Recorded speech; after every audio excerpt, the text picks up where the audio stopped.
Welcome to Human Rights Asia Weekly Roundup. I'm Josephina Bergston. A brutal police crackdown on June 3rd in Do village, located in the upper regions of Nepal's Dolpa district, has left 2 people dead, Tsering Purwa, age 30, and Dundup Lama, age 47. More than 50 others were critically injured. Most victims belong to Do and the neighboring Tsarka villages. The source of the dispute in the case centers on the authority and justification for royalty collection for Yarsa gumba, a caterpillar fungus which fetches high prices due to its medicinal value. The skirmish took place between 2 groups of local residents from Do village and Buffer Zone Management Committee officials from the district headquarters in Dunai, who had been accompanied by 35 armed police force personnel, as well as another 15 local police personnel. Police abuse of power and use of brutal violence with impunity is now systemic in Nepal. The AHRC is concerned about the threat faced by Mr. Purwa Dundup, who helped publicize this instance of police brutality. Here is more from Mr. Dundup about this police crackdown.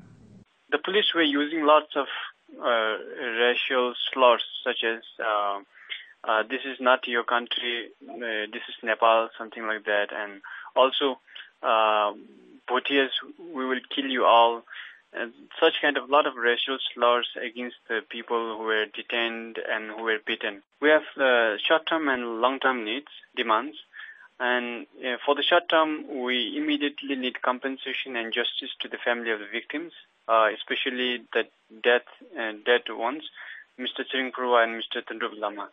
And also, we also demand the reimbursement of all the helicopter charter costs and reimbursement of medical expense of the injured.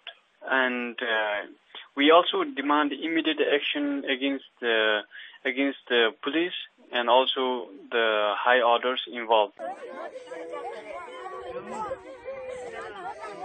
The AHRC urges the government of Nepal to immediately intervene and conduct an impartial investigation into the allegation of police violence and murder.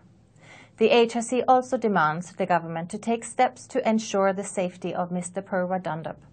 Lastly, the government should provide free medical treatment to the injured and compensation to the families of those killed in the violence.